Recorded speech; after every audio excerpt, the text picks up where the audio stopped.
No matter where you come from, no matter where you're going, here's a place where you can take comfort in the knowing that whether if you've come to stay a while or just passing through, this door is open to you. Come and let's be silent. Come and share a hug. Come, let's pray together. Come, love and be loved. From the blissed out to the turned out, from the pampered to the abused, this door is open to you. Come on in. Come on in. Come on in. Come on in. The God in us recognizes the God in you. The God in you. Whether you're black or white, gay or straight, Christian, Buddhist or Jew, this door is open to you.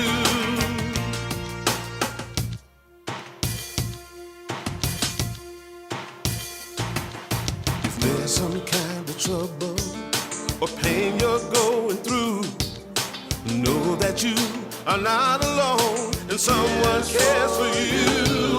As an individualization of divine point of view, this door is open to you. This door is open. This door right here is open for you. This door is open to you. This door is open. I'm talking about this door. This door is open. I said this door is open to you. Come on in. Come on in. Come on in. Come on in. The God in us recognizes the God in you. The God in you. Whether you're black or white or gay or straight, Christian, Buddhist or Jew, this door is open to you. Good morning, Unity. Good morning. So happy that you have joined us this morning. We're going to get started with a nice little ruckus blues tune. Here we go. 1, 2, 3.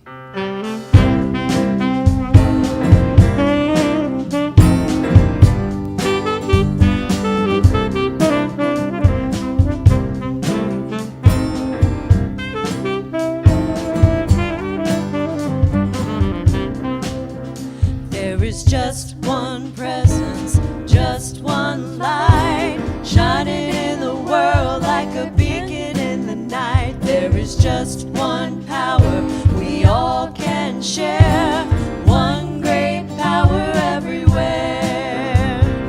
One great power, one great love, big as the ocean and the skies up above.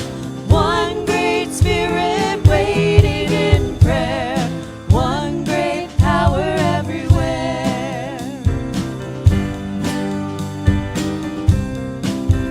There is just one purpose, just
Thank you, thank you. We welcome you this morning to Unity Spiritual Center of Portland, where we do affirm there is one great power everywhere. And the idea for over 125 years, Unity churches, Unity centers have started with that idea. There is one presence and one power active in the universe and in my life. God the good, omnipotent. That means this, and we, God, it's the God of your understanding. It's that quantum field, that divine energy of love that underlies it all. As human beings, we make interesting choices, but the truth is there is an underlying essence that we can breathe in, live from, and know, and it crosses all traditions. So we welcome you into this space, whether you're here in this room or you're part of our online family. We want you to know that we honor you just where you are, as you are. We are all on this sacred journey, an evolutionary journey. I'm Reverend Lisa Davis. I'm the senior minister here. My pronouns are she and her, and I know that we are all, as Ram Dass says, just walking each other home. And what a journey it is right now. So as we gather this morning, in just a moment, we'll be opening in prayer, but we do so with a realization that every one of us is a part of a larger story for humanity. And our opportunity as we begin in prayer and as we re-energize and commit ourselves to the sacred journey we're on, remember, we're a part of something larger. And so whatever's happening in our space, as we reach out and know that we're a part, we have the ability to respond collectively. And we hold that space and know that idea and begin to gather in it, even if we don't have the words for what that looks like in our individual lives. If for some reason you've shut your heart this week, and it's pretty easy to do, you might have looked at news, you might have looked at what's going on and say, I just can't live out there in this. Recognize that the way consciousness evolves is through a movement forward, through us letting go of the small stories and opening to larger ones, and then gathering together and together and together. Evolutionary journeys happen by rising and connecting, rising and then connecting. And so we're in that part. And one of the parts of that journey is keeping an open heart all that we are able. And so if you've shut down, I'm just inviting all of us in a collective breath of yes to open up, open our hearts. Remember, we came as a channel for that evolution. We came as a part of an awakening. And I just invite you to join with me as we begin this service in prayer. And we're not praying to some God out there. We're anchoring and knowing the truth that's within ourselves and knowing that that truth connects every human being everywhere. Let's open in prayer. And we just open with that sacred knowing, infinite spirit, one presence, one power, moving in and through and as us now.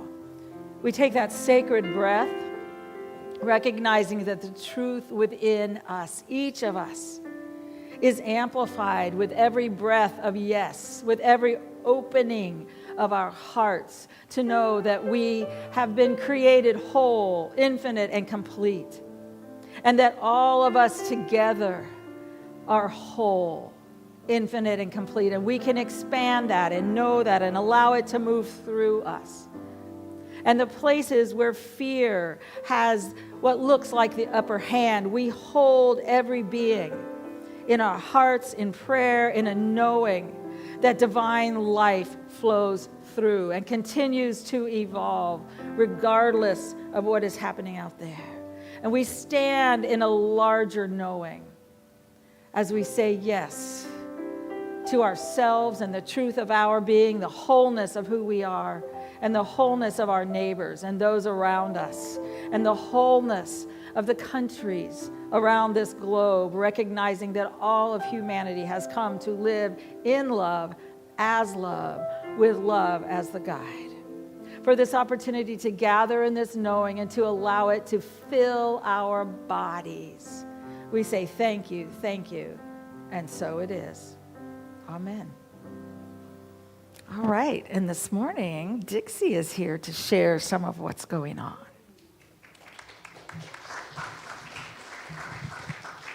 Good morning. Good morning. I'm Dixie Junius. My pronouns are she and her, and I'm the rental coordinator here at Unity Spiritual Center of Portland. To begin with, I'd like to introduce our chaplains for today, Lynn Soden and Lisa Siri, who will be happy to meet with you confidentially to pray after the service. We also have prayer requests, which are in the backs of the chairs in front of you. Dial-up prayer is available to you every day. There's a new message, so please check that out if you need a little lift during the week. And Sunday morning meditations are at 10:30 in the chapel every Sunday morning to get you centered and calm for the day ahead. Along with our regular support group offerings this coming week, everything is detailed in our weekly newsletter and on our website, so you can find out what's going on there. But this might take a while. There's a lot of announcements. No Course in Miracles this week. It resumes on Tuesday, June 9th at 10:30 a.m.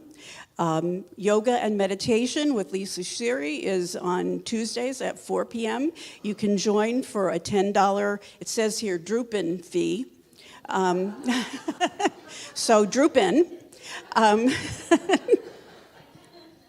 The current events book study group is on Thursdays at 1 p.m.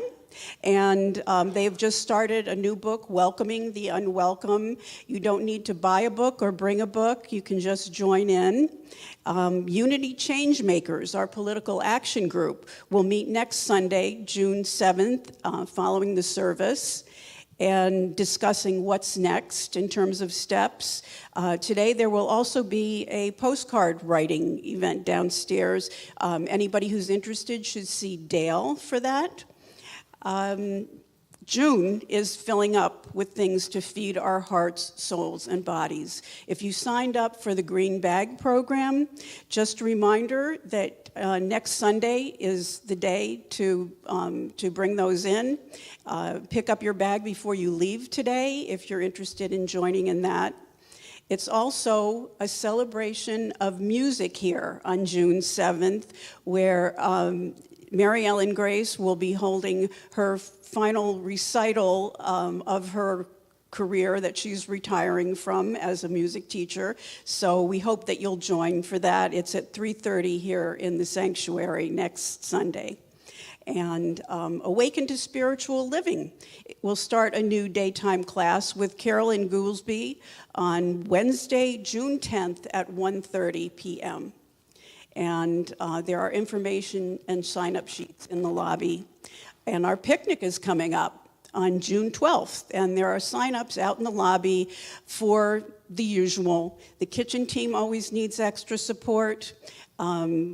We need setup and takedown team. As we know, what goes up must come down, and we're always especially challenged with getting a team for takedown. So anybody who's willing to sign up for that, we really appreciate it. And each of you should sign up, if you can, for a side to bring to the picnic. So looking forward to June 12th. On Saturday, June 20th, we will celebrate the summer solstice with a labyrinth walk at 1 p.m. in the east parking lot. And then we'll have game day starting at 3 in the garden. So plan on joining for those fun things. If it's your first time here, hopefully you got a welcome packet when you came in. If not, please raise your hand, and our ushers will be around to hand one to you. There's one over there. Anybody else?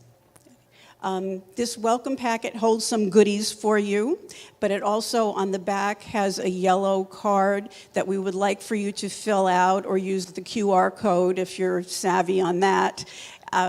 We would love to have you fill that out. And on the back is our list of volunteer opportunities. So we really encourage you to join us and be part of the community by volunteering and engaging. There's also a red sticker, a rose, that you can affix to your name tag or your lapel so that we know that you're new, and we will make a special effort to greet you downstairs at Coffee and Connection after the service. And we hope to see you there. Thanks very much. Take care. Have a good week. Thank you, Dixie. And I just want to add one thing.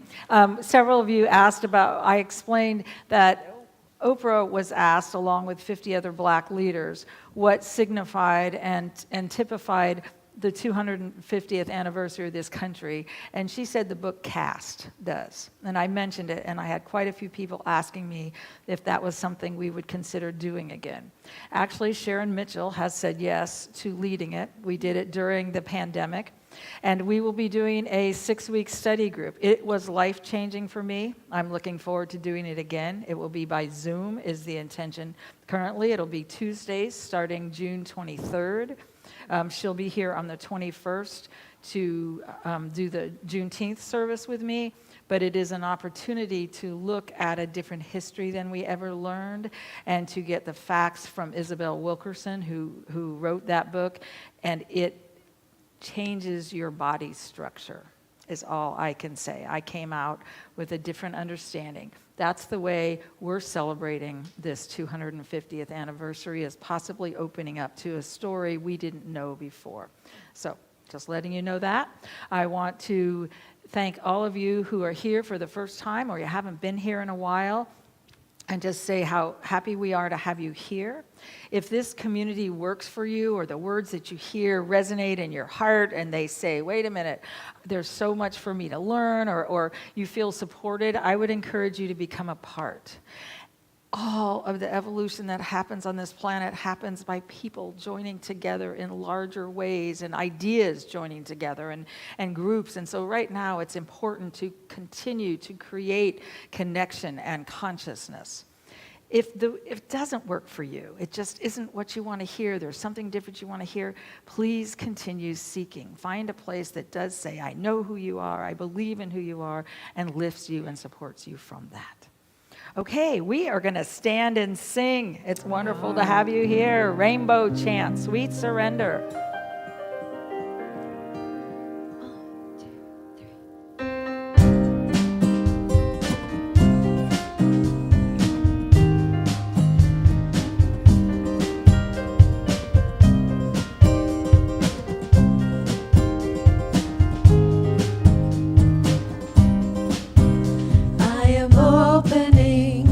Sweet surrender to the luminous love light of the one.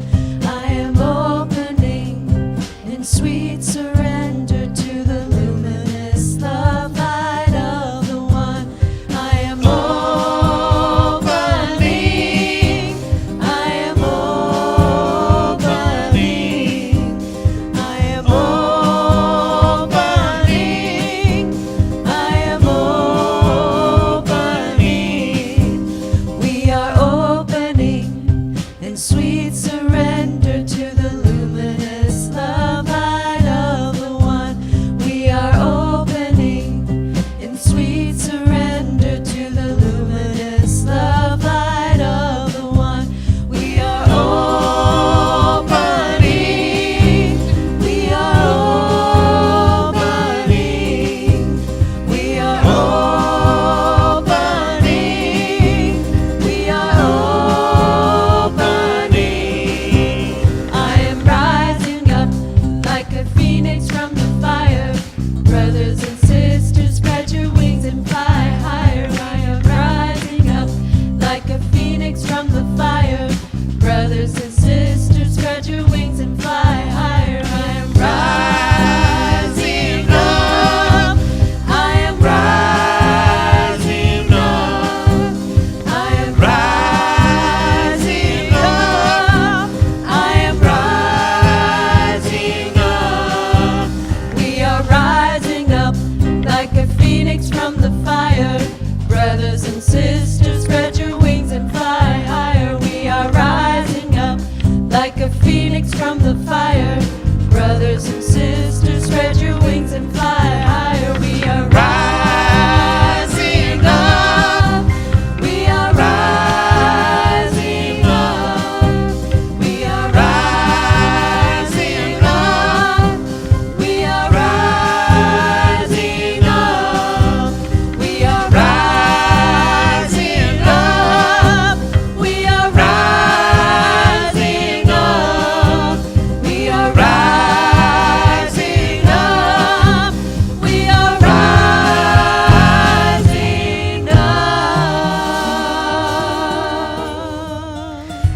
Oh, yes. And I just invite you to turn to those around you with a handshake, with a welcome, namaste, ask, a hug if you want to. Ask for it first.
You know, part of the sacred journey that we're on right now is the one where we stop battling ourselves, where we stop fighting whatever we've been fighting. Anybody been fighting anything, any portion of their life?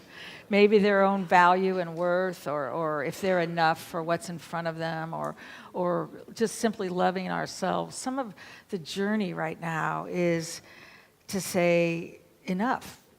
I've done that. But it's also beginning to listen then, and there is an evolutionary movement of the infinite intelligence of this universe that will vibrate through us and remind us cellularly of who we are as we open to that one, just simply to the one. And so as we get quiet for a few moments in meditation, and we'll have a song first, I just invite you to open your being to a cellular remembering of the oneness of this planet and this place.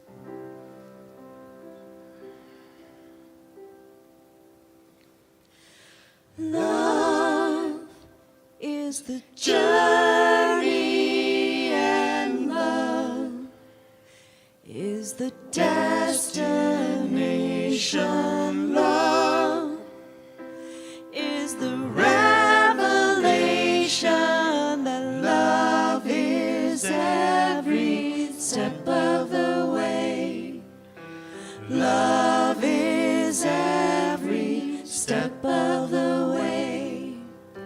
Love is the journey, and love is the destination. Love is the revelation that love is every step of the way. Love is every step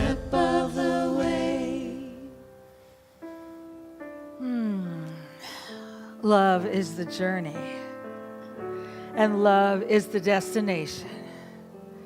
As we relax our bodies, our minds, letting go of the outer and turning within, moving to that inner sacred stillness,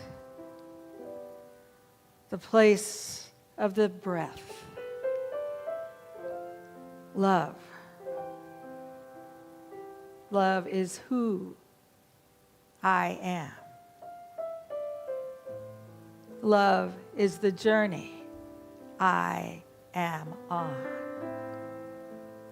Love is the Alpha, the Omega. And I simply rest in the silence, allowing that love to move throughout my being. In the silence, in the silence.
With every breath that we take this day, we open to a larger understanding of love as this part of the journey.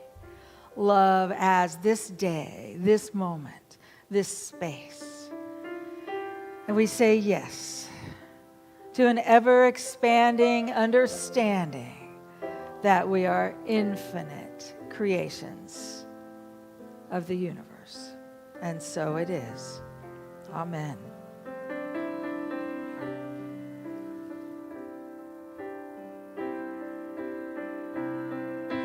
Love is the journey, and love is the destination. Love is the revelation that love is every step of the way. Love is every step of the way. Love is the journey, and love is the destination. Love is the revelation that love is every step of the way. Love is every step of the way.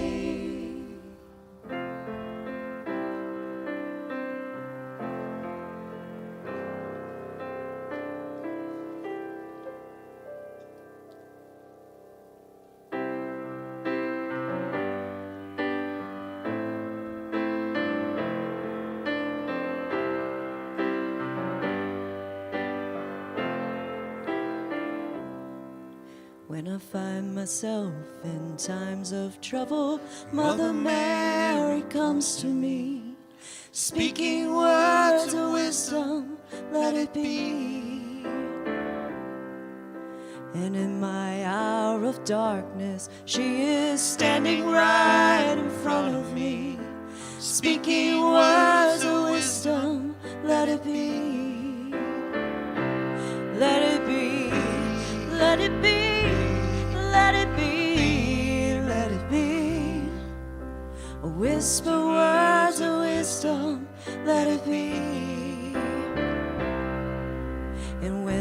broken-hearted people living in the world agree there will be an answer. Let it be. Let it be. For though they may be parted, there is still a chance that they will see. There will be an answer. Let it be. Let it be. Let it be. Let it be. Let it be. Let it be. Yeah, there will be an answer. Let it be. Let it be. Let it be. Let it be. Let it be. Let it be. Whisper words of wisdom. Let it be. Let it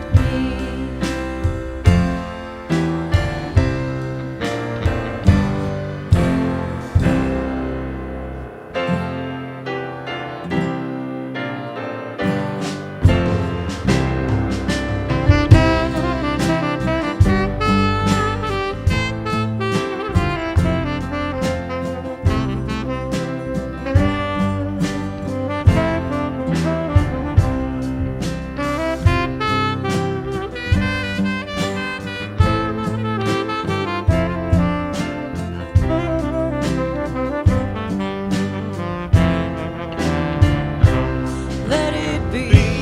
Let it be. Let it be. Let it be. Let it be. Whisper words of wisdom. Let it be. And when the night is cloudy, there is still a light that shines on me. Shine until tomorrow. Let it be. Let it be. I wake up to the sound of music. Mother Mary comes to me, speaking words of wisdom. Let it be. Let it be. Let it be. Let it be. Let it be. Oh, there will be an answer. Let it be. Let it be. Let it be. Let it be. Let it be. Whisper words of wisdom. Let it be.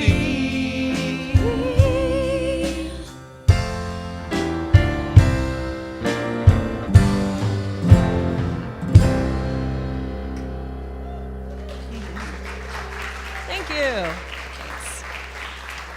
Thank you, thank you. Thank you. Anybody feel like they just needed a breath of the Beatles right now? Let it be. I have one question that might get us off of that. And by the way, you know, that is one of the most spiritual songs in its own way. That idea of something more, that there is an answer. When I find myself in times of trouble, Mother Mary comes to me, speaking words of wisdom, let it be, let it be.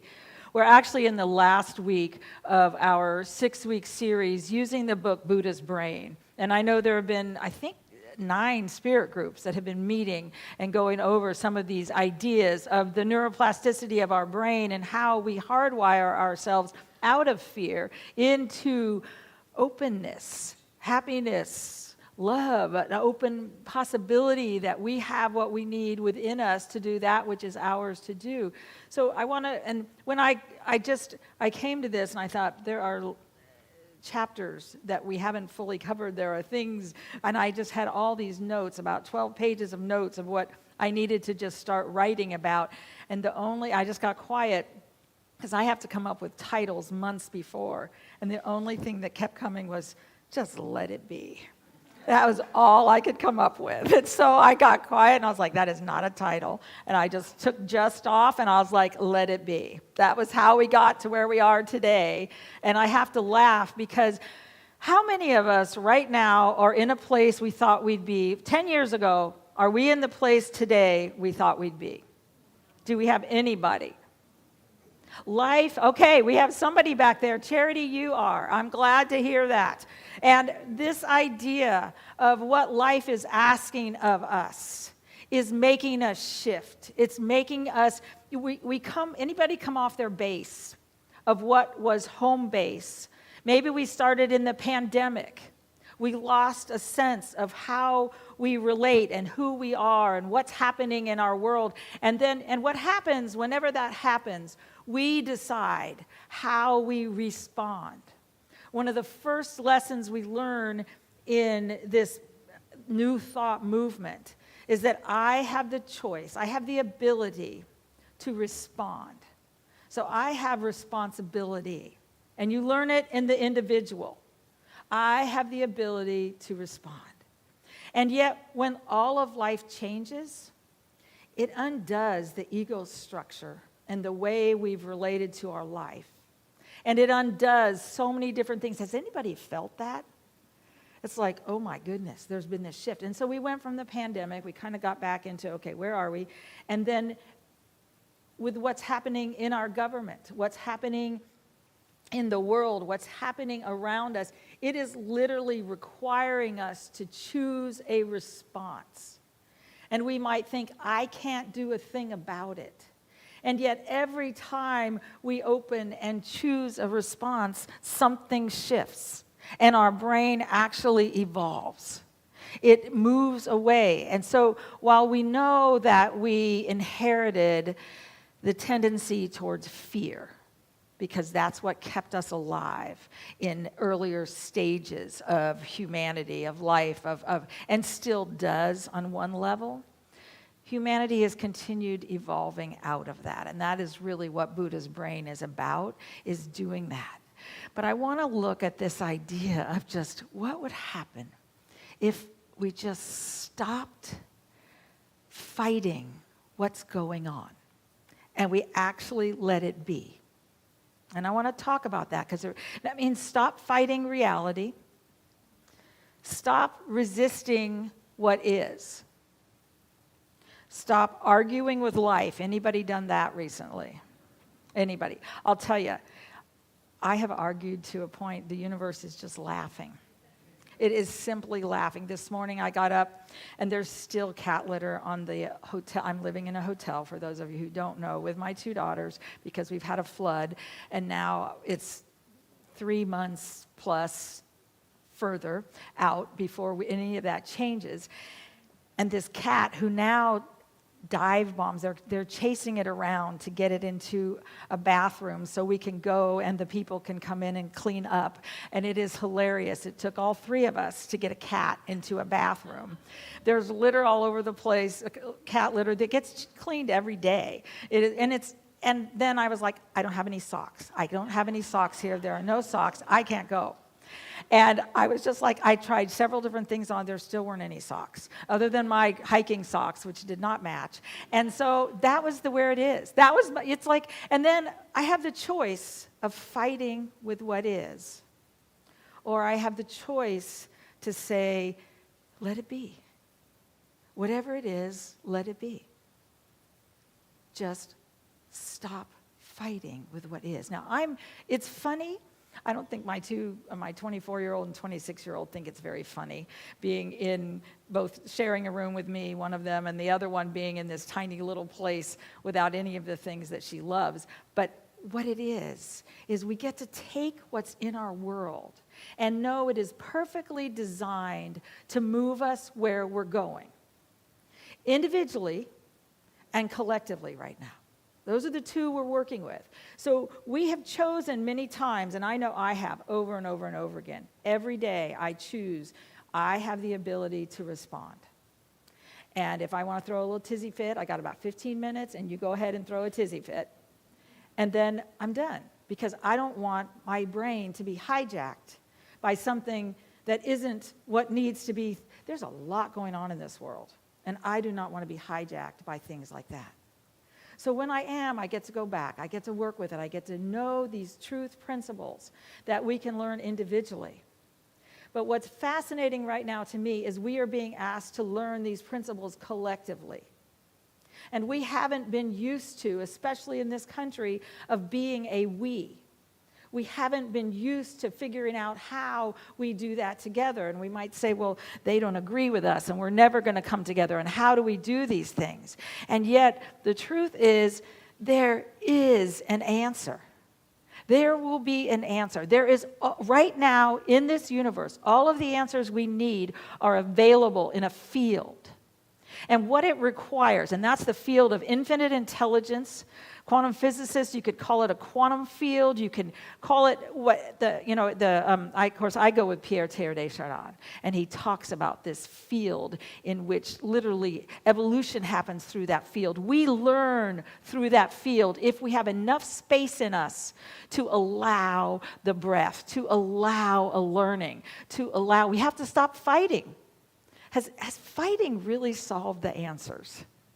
Usually what it does is teach us we just hit a wall. And that isn't the answer. Because somewhere we have to find something larger. And we may have been fighting with ourselves. You might be attacking yourself. Are you safe in the corridor of your mind? Are we really, truly safe? Have we allowed that to be? But first, what I notice is we have to find home base. And I've been working with, and I would invite you to work with, in all the things that are happening in this country, let yourself find home. Home is a center in your heart that knows you are an infinite creation of spirit. It knows who you are, and it doesn't rely on where you live, what you look like, what you do, or anything else.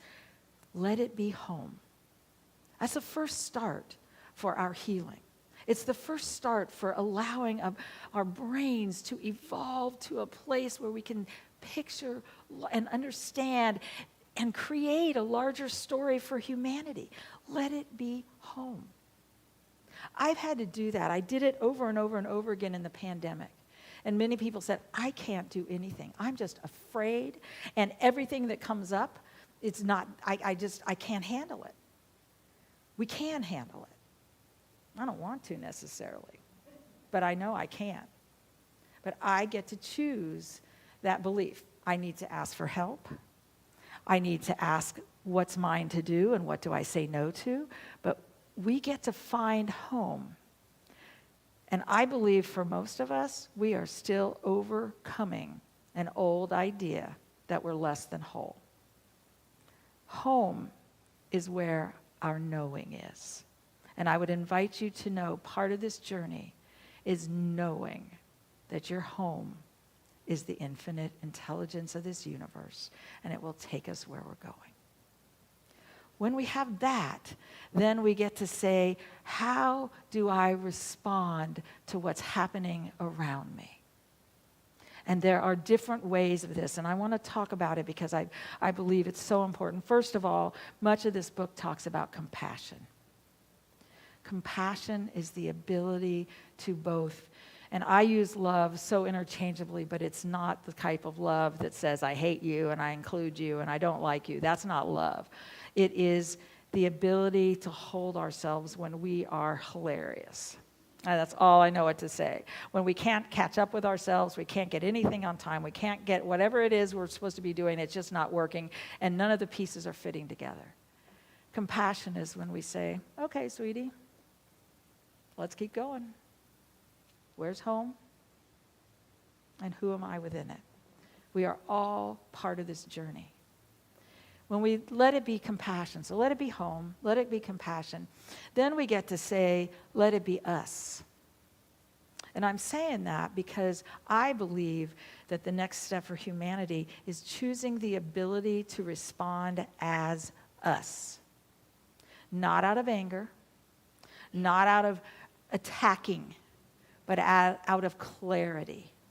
And if it takes anger to get started, okay, let's go with the anger. But that isn't the truth of who we are or where we're going.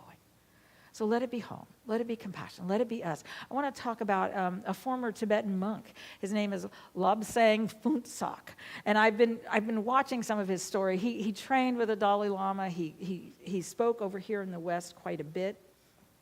And yet, what he eventually did, in 2006, he disrobed. He went back to India, and he went into, I believe it was India.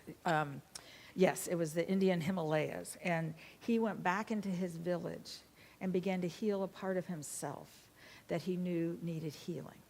He was considered, the word that they used is the same word that they would use for an uninvited, unwanted guest.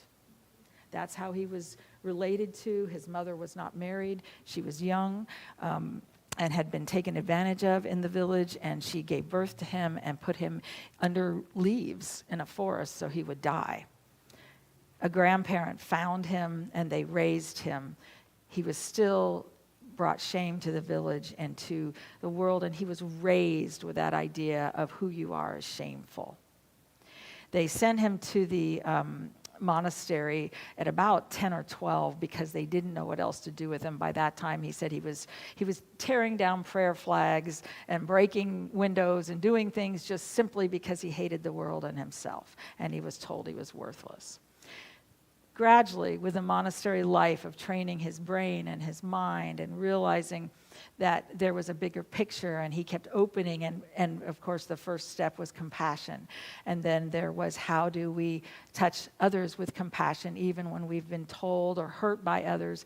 And so he went on, became a great teacher. He has done wonderful work, and he realized he had to go back and heal where he was from. He went back, and what he has done, they got acreage in this area. It's not real close to his home, but it was close enough that he decided this was what he needed to heal. And he has asked the villages around them, and he's done it for about 20 years now, for all of the unwanted children. And they have created a center, and I think it started in about 2007 or 8. And literally, the idea is that through compassion and teaching how much value each being has, that they create and heal all of these beings.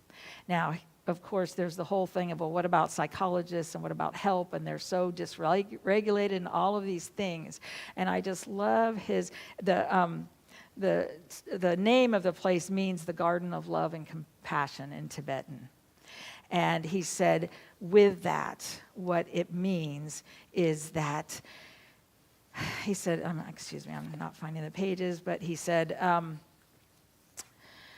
when they do that, it takes time, but everything is met with compassion. And everything is met. Every child, every time they look at that child, they see potential, and they see a beautiful being that came to touch the world. And they teach the responsibility of each of us to respond to our environment. And so he says, almost every kid in the community has had a very different childhood, obviously. And he said, the simple life makes a difference, and accepting the child, embracing without making a judgment, the good, the bad, anything. Next, we really try to create a space for them and be supportive of them. And he said, this idea of the power of love to heal in an environment like that has changed him. They have almost 200 youth right now that continue graduating out and going out, and their path and their idea is to find their own passion and go out and share with the world. What if for us in this country right now, we are to continue meeting our day, but begin knowing, let it be. I don't have to fight with myself. I don't have to fight with anything. I already am. I am a creation of the infinite. And then we say, what's my ability to respond to the world around me? And we might say, I don't like what they're doing. I don't like what that is. I don't like what that is. I don't want any part of it. But the truth is, we're in a healing stage and a time in this country. And we are being called. Anybody feel like there's answers here that my brain just doesn't have? It's like not moving in and saying, this is it, and this is it, and this is it. And I know there are answers. But I also know we are healing generational bonds and ideas that are on our plate and that are there for us to learn from. Some of the places that I learned so much from, and I'm really grateful, is this is called Healing the Divide, is the Substack. And I am learning from Black women who have lived a different life than I have lived, and they have a wisdom that is just so powerful. And this one, I want to share it with you because it has so many of those answers. If you felt that quietly for a while now, that despite everything, you keep circling the same patterns, the same defensiveness, the same freeze, I want you to hear this clearly. That is not a sign you failed. It is a sign you were handed the wrong map.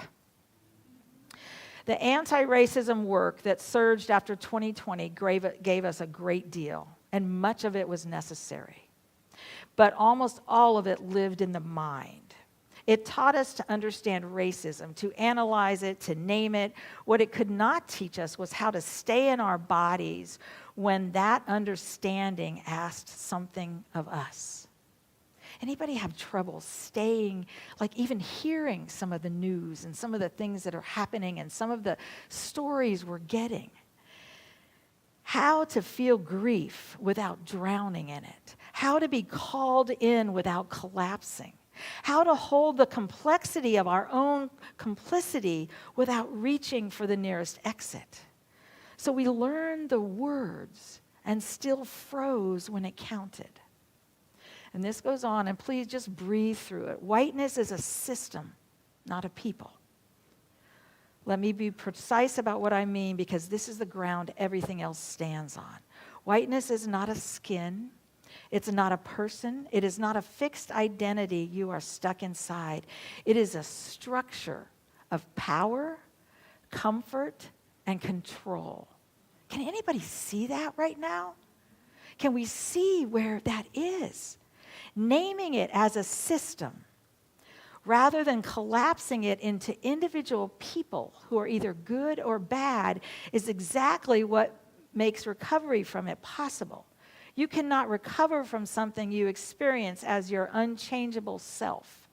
You can recover from a pattern you finally see. And she said, what we're actually caught in is addiction. After 10 years of this work with more than 10,000 people, here's what I've come to understand. What most of us are caught in is not a knowledge problem. It functions like an addiction. And she said, this is not an insult. An addiction to whiteness is the subconscious, compulsive use of the behaviors that uphold white supremacy.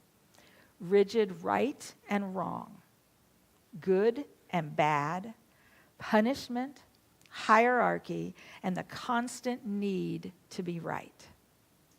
We think we're taking action. We're often just reaching for the comfort and the control that let our nervous systems feel safe, and reading accountability as a threat. Addiction does one thing above all else. It convinces you that the thing harming you is the thing keeping you safe. Many of us in this room have dealt with addiction. Whiteness works the same way. And once you see it as an addiction, something shifts. Because an addiction is not a fixed identity. An addiction can be recovered from. We are a people, for many of us, in recovery that we don't even know the name for. But it's there. How would our lives be if we were not tied to being right? To having control? How does that work in our marriages? How does it work in our relationship? How does it work in ourselves? It is a learning. And she says, this is an recovery from whiteness is a somatic reclamation. The patterns live in the body, in the freeze, the defensiveness, and the fight. You cannot think your way out of a body-level pattern. Recovery means coming home to the body and reclaiming what domination taught you to abandon. It's reclaiming a home. It is also an ancestral remembrance. Underneath whiteness is a people who were also once whole. Recovery is remembering the humanity that domination required your ancestors to trade away and choosing now to reclaim it. We're being asked in this time to reclaim our humanity. And many times, we're trying to hold ourselves tight enough that we don't lose whatever sanity we have. And yet, the universe is saying, honey, here's this cosmic 2x4. Would you look at it? Because it will help you heal. There's something in there that will help you find something more. And here's the part that you may not understand. It cannot happen alone. Here's the part the solo work can't give you. You cannot recover from whiteness alone, in shame, in isolation. It's not a private performance of goodness. It is relational work that has to be witnessed, supported, and cared for. And she goes on to say, if community feels hard, if reclaiming play and joy feels hard, it is often because you haven't yet admitted the addiction to comfort. You have leaned into a codependent, rugged individualism, a pretend self-sufficiency that says you want your relationship while quietly avoiding the work it takes to stay committed to it. You want the belonging. You don't want the discomfort, the accountability, the showing up when it costs you something. But discomfort is the work, and there is no version of this that skips it.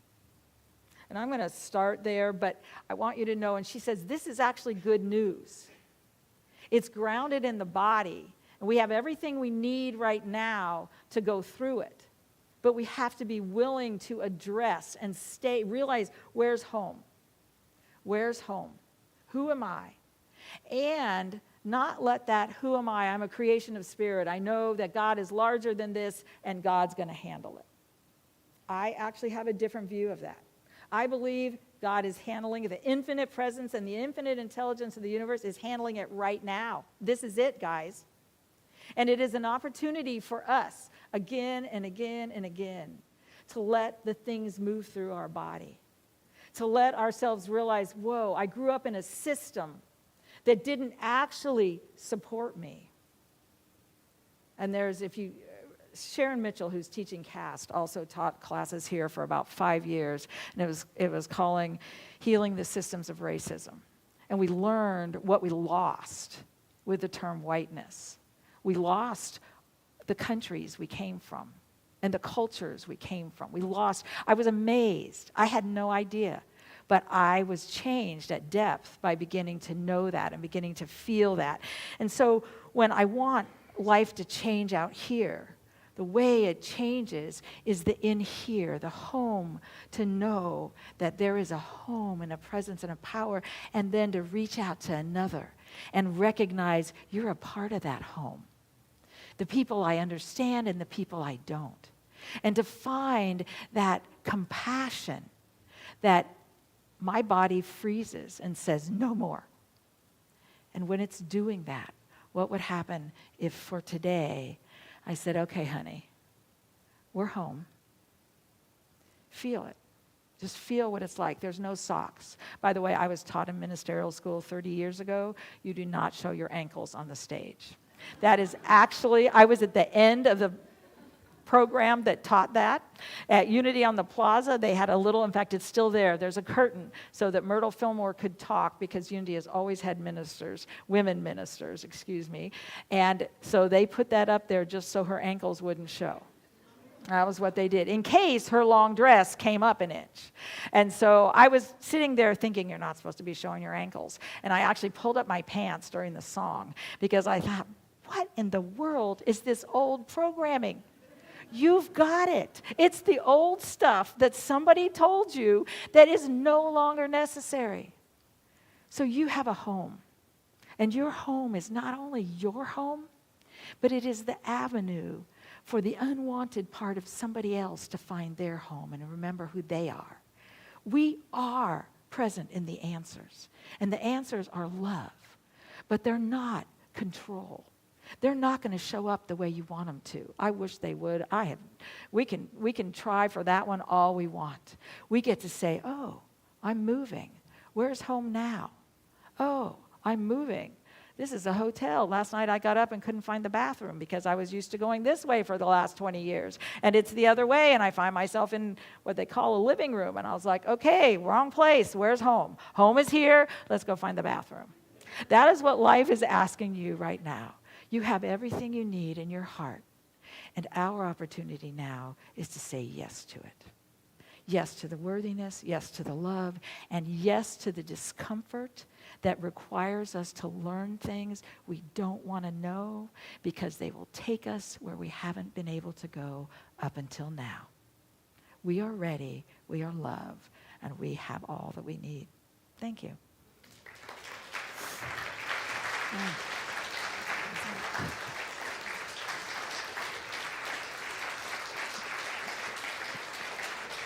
Thank you. And Lynn, you are coming up. This is our board vice president. Lynn is coming up. And next will be Reverend Curdy.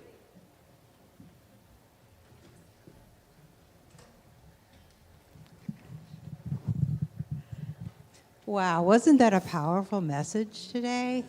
Thank you, Reverend Lisa. Well, I'm up here today to first of all say thank you to each and every one of you in this congregation. A couple of weeks ago, as your Vice President Treasurer, I signed the last check for the new HVAC system. Woo! Thanks to all of you. So we really appreciate you. We appreciate that you give to this congregation from love. And we are in the last day for our May month of giving. And there is just so much I would like to say to you. But I would like to just say that, you know, what brings you here? Is it the powerful messages? Is it the music? Is it because it's a place that you know that you are seen and that you are loved and appreciated? Is it that you love the fact that there are chaplains holding you in prayer during the service throughout the week, and they're here for you to pray individually?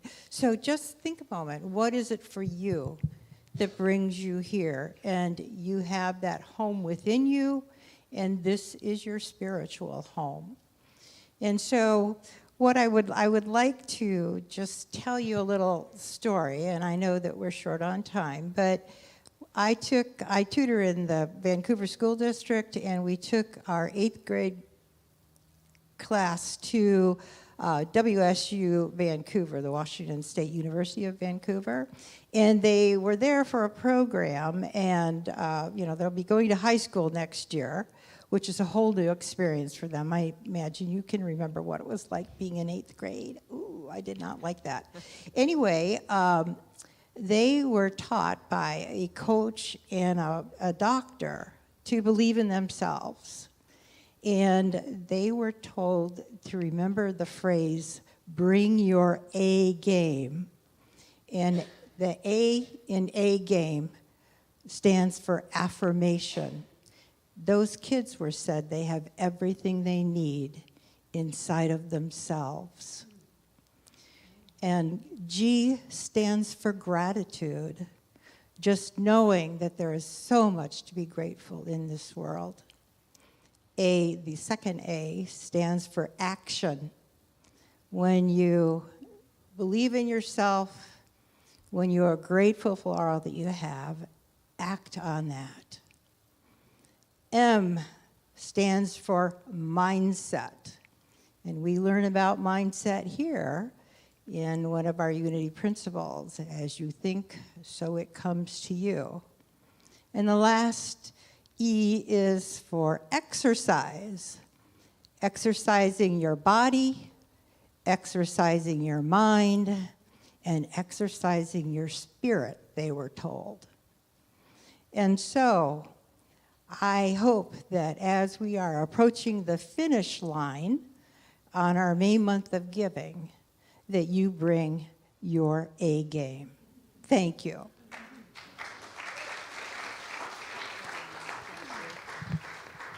Hi, my name is Reverend Curdy Cesarado, and now this is my most favorite time, and it's the time where you can just have a moment and appreciate yourself. Appreciate yourself for what you bring to unity, your spirit and your energy. And as we're bringing this in, this is also an opportunity to share our gifts and our talents. And so there are many ways that you can give to online. You also have a card, and then for all of you online, you probably don't have this card right by you, but you can go onto the website. And I want to mention, too, a lot of you are giving in what we call reoccurring, and we thank you so much. This is really the foundation of knowing what's coming in, and it truly makes a difference. So as we say this offertory prayer, really feel anyone that's reoccurring giving, anybody that is giving now, feel our offertory prayer in your heart. So together, divine love as me blesses and multiplies all that I am, all that I have, and all that I receive. And so it is. Amen.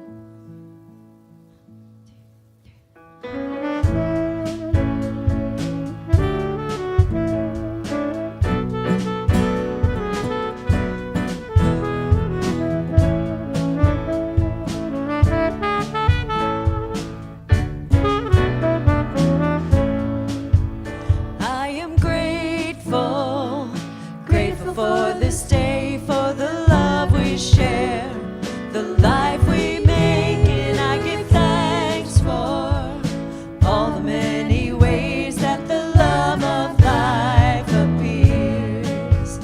I am grateful, grateful for this day, for the love we share, the life we make, and I give thanks for all the many ways that the love of life appears. I am grateful, grateful for this day, for the love we share, the life we make, and I give thanks for all the many ways that the love of life appears.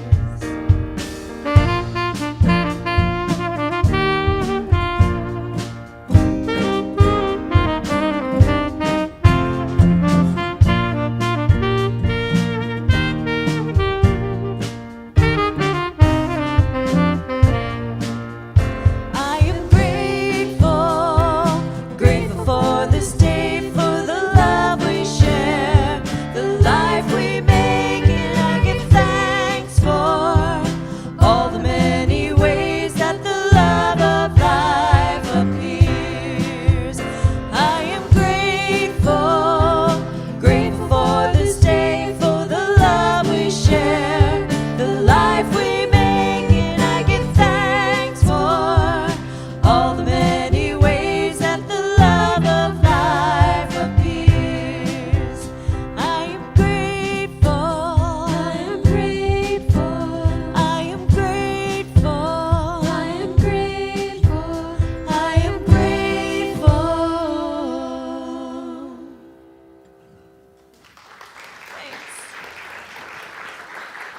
All right. I wanted to share with you. I heard that the picnic might have been announced the wrong date. It is 2 weeks from today. So it is on Sunday, June 14th, first of all. That one is there. And I wanted you also to know that today we invite all of you downstairs for Connection Hour. Our youth are having, since it's the fifth Sunday, there is actually a fundraiser for the youth to go to camp. I also wanted to share with you that we had several youth spending the night here, so I doubt they'll be coming up. We'll find out. But the Northwest region for the Youth of Unity had their planning for their different events. And some of you may or may not know what the Youth of Unity is or any of these programs, but the Youth of Unity is our high schoolers.